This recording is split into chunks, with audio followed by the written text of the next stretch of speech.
Multidom. Um programa de multigente, multicoisas, multiassuntos para você e toda a sua família. Apresentação: Marta Padovese.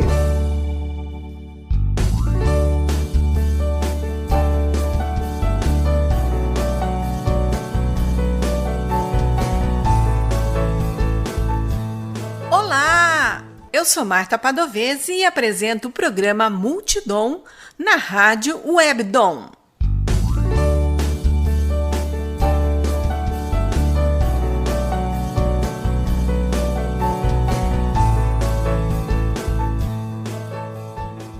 O bate-papo de hoje é com Levi Negrão Monteiro, bacharel em Administração de Empresas, pós-graduado em Consultoria Interna em Recursos Humanos pela Universidade Mackenzie, assistente técnico judicial e perito judicial em cálculo contábil e financeiro. Também fez o curso de capacitação para conciliadores e mediadores judiciais. Olá, Levi, tudo bem? Tudo bem, você, como vai? Tudo bem. Levi, você, então, é um perito judicial. Explica para nós o que é um perito judicial.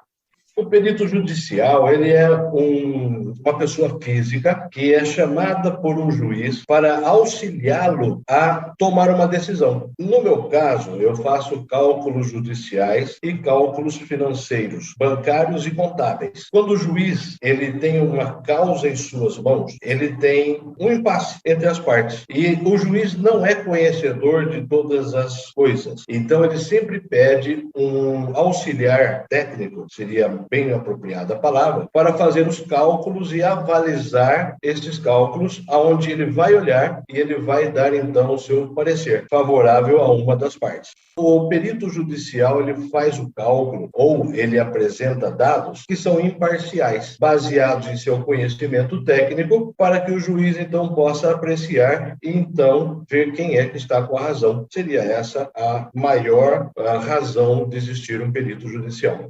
Existem várias áreas onde os peritos judiciais podem atuar. Você atua especificamente na área de administração, de contabilidade? A minha área são todas as áreas que abrangem a administração de empresas e também nas áreas financeiras, bancárias e contábeis. Por quê? Porque a gente tem que ser, como no meu caso, administrador de empresas, nós temos que ser específicos e agir somente naquilo que nós somos capacitados. Quais outras áreas um perito judicial pode trabalhar? Em todas as áreas de formação de terceiro grau. Existem peritos médicos, peritos criminais, existem peritos veterinários, existem peritos da engenharia elétrica, engenharia civil, todas as áreas de engenharia, de tecnologia da informação. Então, em todas as áreas que se existem trabalho, existe um perito também. Assim como técnico de segurança do trabalho, também existe perícia técnica de segurança do trabalho. Enfim, em todas as áreas de administração e de desempenho de função. Então, quando uma pessoa, se ela está interessada em ser perita, ela tem que escolher a área na qual ela estudou, ela fez a sua faculdade, para depois ela se especializar em perita judicial. Isso. A pessoa ela escolhe um curso universitário e faz. Depois que ela se formou, ela vai se especializar na área de trabalho dela. Como essa pessoa tem um certo tempo de trabalho, ela elabora um currículo e ela se apresenta ao seu, eu não vou falar sindicato, mas ao seu conselho regional. Eu sou cadastrado no Conselho Regional de Administração de São Paulo, por ser administrador. Eu mandei para eles o meu currículo profissional, mandei para eles os meus certificados de formação em administração, pós-graduação, certificado de que eu fiz uma especialização financeira pelo curso, e essa especialização financeira me permite formar peritos. Então, ela foi bem abrangente, é um curso muito caro. E depois disso, nós apresentamos ao juiz da comarca e o juiz ele vai deixar ali do lado meu currículo, meus certificados, o meu cadastro no conselho do qual eu faço parte pela minha formação e então, somente então, ele vai me chamar quando houver um caso dentro da área de formação. Logo após que a pessoa fizer, então, o seu curso universitário, estiver escrito na classe dela, ela, obrigatoriamente, ela precisa fazer um curso de perito judicial? Eu aconselho fazer o curso de perícia judicial. não é necessário. De fato, não é necessário, porque ela tem já a qualificação para dar um parecer técnico. Mas eu aconselho a fazer o curso de capacitação, dentro de qualquer curso que ela achar importante, de perícia judicial. E vou te explicar por quê. Existem termos técnicos que o juiz ele aprecia e que o juiz valoriza na hora de receber um laudo técnico, um laudo pericial. Se estes termos não estiverem adequados, ele anula o seu laudo técnico ou laudo pericial. Então, para que o perito não passe por essa situação vexatória, é de suma importância que ele vá se especializar em um curso de formação de perito para poder entender, porque existem vários laudos, existe uma defesa do perito, porque a perícia pode ser impugnada. Existe um laudo de defesa do perito, existe um laudo que você faz, que seria uma petição da sua própria defesa, existe um material que você precisa entregar com os termos técnicos do judiciário, que são aceitos pelo judiciário, se você for aceito ou for chamado para fazer uma perícia. Então, você tem que ter um trâmite a seguir. Você tem que informar que você aceita, e se você não aceitar fazer aquela perícia, existe um outro laudo que você precisa informar as razões pela qual você não vai fazer aquela perícia. Existem inúmeras razões. Pode ser de saúde, pode ser por você ser amigo ou inimigo de uma das partes ou dos advogados das partes. Existem razões de viagem, existem razões de grandes proporções que você precisa informar ao juízo que você não está fazendo essa perícia, mas você está ainda disponível para a próxima chamada. E o que te atraiu nessa profissão de perito judicial? Poder cooperar para um bom andamento da justiça. Eu, como administrador, eu fui gerente de recursos humanos de algumas empresas, de grandes empresas, e por essa razão eu me deparei com muitos profissionais mal treinados, eu me deparei com muitos advogados com capacidades muito limitadas. Eu sou mediador forense, sou conciliador forense também, desempenhei esta função por 2 anos no Sejusc de Santa Bárbara do Oeste, e lá eu pude encontrar personalidades importantes da sociedade, com chefes de cartórios, policiais. Então, eu adquiri uma bagagem de conhecimento aonde, como um técnico pericial, eu posso cooperar e muito para que eles possam dar uma qualidade maior para suas defesas ou para suas petições com relação ao réu ou com relação ao reclamante. Ou seja, o perito judicial, ele dá uma qualidade maior para tanto o juiz quanto para os advogados. Então, com a bagagem do meu histórico de trabalho, eu posso ajudar, e eu acredito que ajudo muito naquilo que eu faço, os profissionais, tanto das empresas quanto dos advogados. Você mencionou que trabalhou como mediador forense. Eu não sei o que é o mediador forense. O mediador, assim como o conciliador, nós sentamos numa mesa onde não precisa de um advogado e vem um reclamante e um reclamado. Ambos sentam-se à mesa conosco, mesmo que acompanhados de seus advogados. Como mediador ou conciliador, nós tentamos mediar as partes ou conciliar as partes, porque existem reclamações de todas as formas. Pessoas que emprestam dinheiro para o vizinho, pessoas que compram um carro que está estragado. Existem também algo mais grave, compradores que não pagam, vendedores que não entregam. Existem pessoas que buscam prestações de serviços e depois não pagam. Assim como, de uma forma que eu considero assim, bem delicada, existem pessoas que procuram se separar de seu cônjuge, e o mediador e o conciliador ainda tenta fazer com que haja uma esperança para salvar o casamento, a união estável.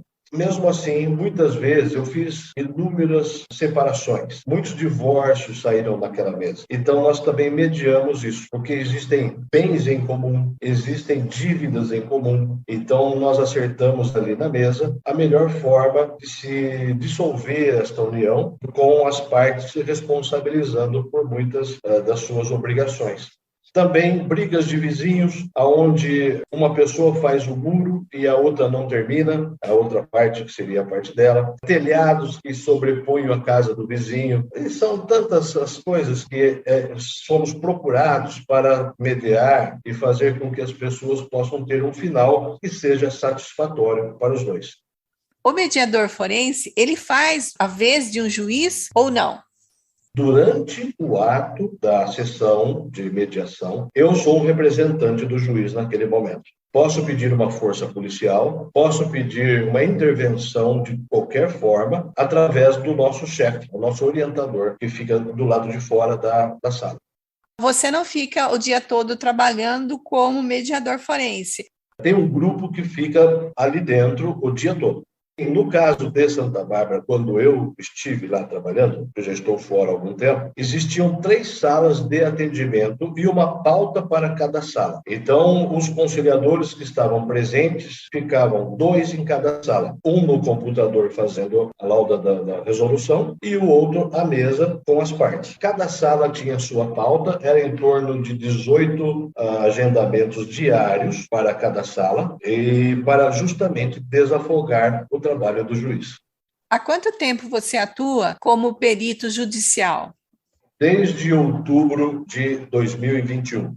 Essa sua nova atividade como perito judicial, ela acrescentou melhoras na sua outra vida profissional como administrador de empresas? Sim. Como perito judicial, nós vamos muito mais a fundo no nosso trabalho. Como administrador de empresas, atrás de uma mesa numa empresa, nós trabalhamos para o dia a dia. Então, o meu trabalho é coordenar as ações da empresa. Como perito judicial, eu pego um assunto do qual existe divergências entre partes e eu estudo ele, eu faço análise dele profundamente. Então, são casos de muitos anos que estão pendentes ou na justiça ou entre as partes. Então, eu estudo, faço análise total. Vamos pegar um caso financeiro. Existe uma demanda muito grande com relação a cheque especial. As pessoas se acham injustiçadas por uma cobrança do cheque especial. Torna-se uma bola de neve, torna-se impagável, faz-se empréstimos para pagar aquilo que se deve. Então, depois a pessoa acha que o empréstimo está sendo mais caro do que pagar o próprio cheque especial. Eu faço uma análise do que foi cobrado e da maneira que foi cobrada os juros e as taxas do cheque especial e depois eu faço uma análise do empréstimo, das taxas propostas e do que está sendo cobrado. Muitas vezes, algumas instituições, elas propõem uma cobrança e cobram com valores diferentes e sai muito mais caro. O cheque especial ele tem uma regra específica e pela falta de conhecimento as pessoas têm pago valores exorbitantes e que poderiam ser melhorados e são melhorados. Quando nós fazemos o cálculo, as pessoas elas acabam sendo muito favorecidas em muitos casos, mas em alguns casos as pessoas chegam a ver que estão pagando até 30% a mais do que era legal.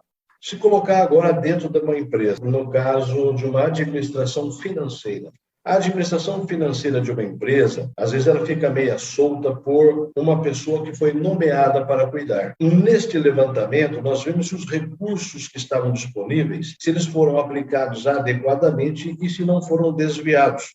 Isso daí é uma forma de atingir a área contábil e a área financeira em si. Então, pega-se desde a conduta do indivíduo até os atos do indivíduo. Então, nós fazemos uma análise do caixa, da entrada, da saída e da aplicação do recurso. Essa daí é uma das áreas que nós fazemos. Eu trabalho, como eu falei para você, desde outubro de 2021 como perito, mas eu já prestava assessoria nessas áreas já há quase 10 anos. Embora, nesse meio tempo, eu fui empregado por quase 2 anos novamente na empresa que eu atuei como gerente de recursos humanos, que era uma empresa que precisava desse cuidado das minhas atividades para verificar, fazer uma verificação e dar um bom andamento na empresa. Você ouviu o programa Multidom, apresentação Marta Padovese. O bate-papo de hoje é com o administrador de empresas e perito judicial, Levi Negrão Monteiro. O perito judicial, ele só atua na área judicial mesmo ou ele pode ser requisitado por uma empresa particular? Uma pergunta maravilhosa que você fez. Quando o juiz chama o perito para poder fazer os cálculos e para apresentar a perícia, o juiz ele vai olhar, ele vai dar crédito, porque eu tenho fé pública, vou assinar o laudo e vou entregar para o juiz. Quando uma das partes ela se sente prejudicada, ela pode impugnar o laudo pericial. O juiz ele me chama e vai pedir para que eu me defenda. Escuta, a parte aqui diz que o teu laudo está errado. E eu vou provar para ele, o cálculo meu, ele é imparcial. Eu vou provar para ele que eu não favoreço nem reclamante e nem reclamado, nem o autor e nem o réu. Então eu sou imparcial e entrego o laudo. E ainda assim, meu laudo pode ser impugnado. Se o juiz acreditar nos argumentos de uma das partes, ele impugna o laudo. Mas eu recomendo que quando houver uma reclamação, seja trabalhista, seja civil, financeira ou que se aplica a qualquer área, que as empresas procurem um perito judicial. O perito judicial ele vai entrar na empresa, ele vai pegar dentro da reclamação que a pessoa tem ou pela reclamação que a pessoa recebeu e fazer todo o levantamento de uma forma imparcial, justa, por aquilo que se foi feito e por aquilo que deveria ter sido feito. Vou colocar os quesitos no laudo técnico, vou assinar e vou entregar para o meu contratante. Então, quando o advogado desta parte apresentar ao juiz a sua defesa ou a sua petição, junto com um laudo pericial, esse laudo não é impugnado de forma nenhuma. Ele é um laudo inquestionável. Ele é um laudo que ele vai ser levado em consideração e se a outra parte não concordar, a outra parte vai ter que procurar um perito. Pode até acontecer do juiz chamar um terceiro perito para ver quem tem razão. Mas se os peritos, os demais peritos, eu falo por mim, eu sou imparcial, faço o meu trabalho por aquilo que existe e por aquilo que deveria ter sido. Por quê? Se foi feito algo errado dentro da empresa, eu vou apontar. O seu erro está aqui. O seu cálculo foi feito de uma forma errônea. Você pode consertar sem antes chegar ao juiz. Seus custos serão menores. Se ele concordar, ele entra com o juiz e o juiz vai aceitar este laudo. Ele poderá colocar um outro perito para contestar o laudo. Uma empresa, ela tem necessidade de ir até a justiça para resolver uma questão. Eu recomendo que essa empresa ou uma pessoa, ela contrate, ela utilize-se dos serviços de um perito judicial. Então, o perito, de uma forma imparcial, ele vai mostrar para o seu contratante no que ele está certo e no que ele está errado. Será feito um laudo técnico pericial de uma forma imparcial, apontando o que é correto. E o juiz ele vai ver, bom, você foi correto até aqui você errou, então vai amenizar a questão das responsabilidades. E o juiz vai aceitar este laudo que não será impugnado por nenhuma das outras partes, nem pelo juiz e nem pela outra parte. É uma ferramenta de auxílio muito importante que está sendo adotado pela maioria das pessoas. Como exemplo, o FIES. Os alunos que utilizam-se do FIES, alguns deles foram dos que eu fiz, alguns cálculos, eles estavam pagando quase 30% a mais no valor das parcelas. Por quê? Porque no meio entre o ato da assinatura do contrato com o FIES e o dia de hoje, houveram alterações contratuais que não foram previamente comunicados. Então, eles têm direito a uma redução de cálculo. E em alguns casos, eles foram chamados até a reitoria da universidade e foram comunicados da alteração e de 9% foi diminuído para 6%, 6,4%, 3,4%. Só que esse contrato ele deve ser diminuído os valores das parcelas desde o início do contrato, o que dá uma excelente redução nas parcelas. E você, Levi, em quais áreas você pode atuar como perito judicial? Eu recomendo às empresas e aos advogados que contratem o perito judicial, porque eu valorizo muito o trabalho de contadores em escritórios de advocacia, os advogados. Eu os considero como excelentes profissionais. Os profissionais que eu tive contato até hoje foram excelentes profissionais, mas eles não podem assinar um laudo pericial. Eles não podem assinar o laudo pericial dos cálculos que eles mesmos fizeram. Eles não têm essa capacidade jurídica. E vou citar para você naquilo que eu tenho feito. Eu tenho feito as análises de juros moratórios, comissão de permanência, multa contratual e juros que são aplicados sobre contratos. Existem taxas que precisam ser revistas, porque taxa efetiva, taxa real, taxa pró-rata, IOF, a que são aplicados sobre operações financeiras, atualizações monetárias, contratos de CDC, eu tenho visto muitos erros, uma análise sobre as taxas de saque, price, sistemas mistos de cobrança, o IOF e o CET de contratos de CDC, leasing, descontos de recebíveis, cartão de crédito, cheque especial. E aí tem pessoas que precisam optar por qual sistema financeiro ela pode optar um financiamento. Então, existe o sistema saque, price, sistema misto. Existem métodos a juros simples, método Gauss, séries não periódicas, juros de acerto. Juros de acerto é muito bacana, porque as pessoas fazem um empréstimo e falam assim, olha, você só vai começar a pagar daqui 45 dias. Os juros são embutidos dentro desses 45 dias. E esses juros se tornam caríssimos.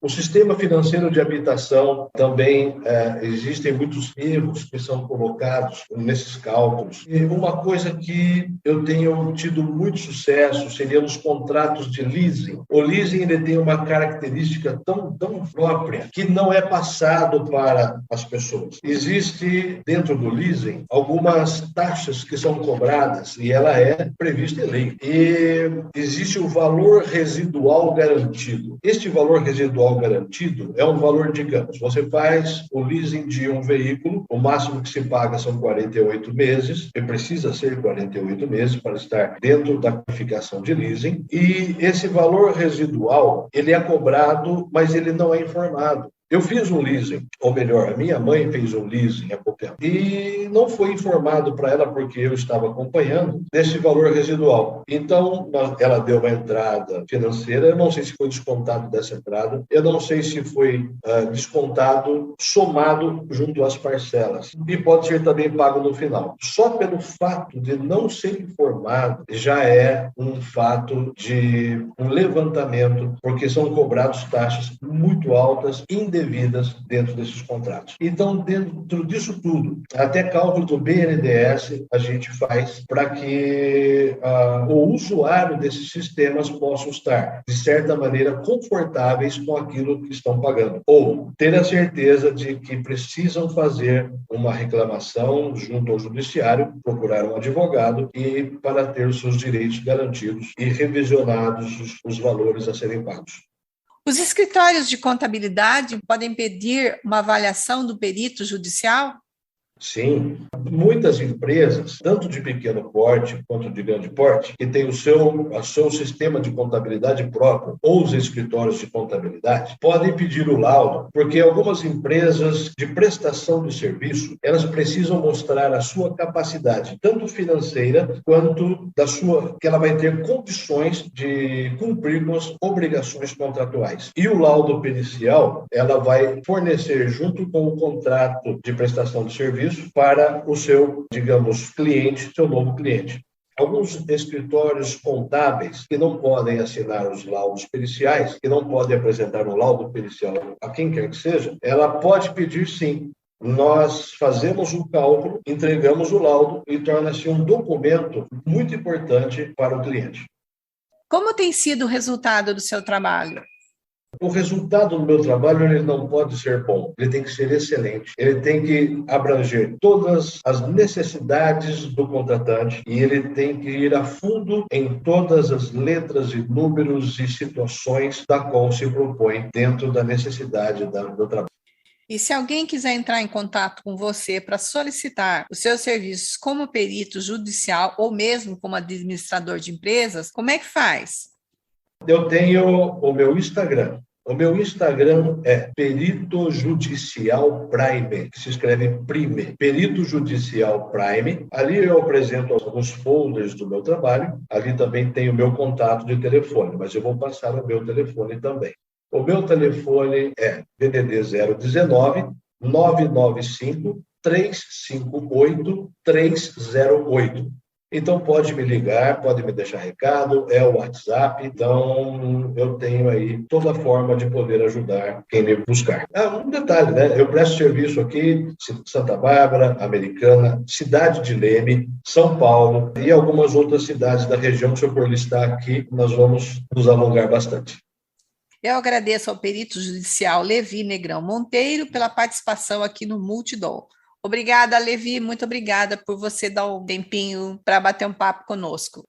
Eu sou muito grato a você por ter me dado essa oportunidade de participar desse programa tão importante. Um programa que traz muitas informações e esse tempinho para mim foi muito grandioso, porque eu pude deixar aí um pouquinho de mim, um pouquinho do meu trabalho, um pouquinho da nossa atividade para aquelas pessoas que podem precisar, podem querer ou que não conheciam dessa atividade. Eu sou muito grato a você e desejo a você, a todos os ouvintes, um excelente dia.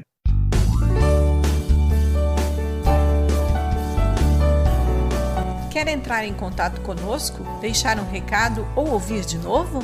Acesse www.radiowebdom.com ou envie seu e-mail para radiowebdom@gmail.com. Você também pode entrar em contato conosco pelo Instagram e Facebook Marta Padovese. O programa Multidom tem o apoio da Rádio Webdom. Produção e apresentação Marta Padovese. Edição de áudio Heraldo Vaz e Marta Padovese. Direção-geral, jornalista Fátima Franco.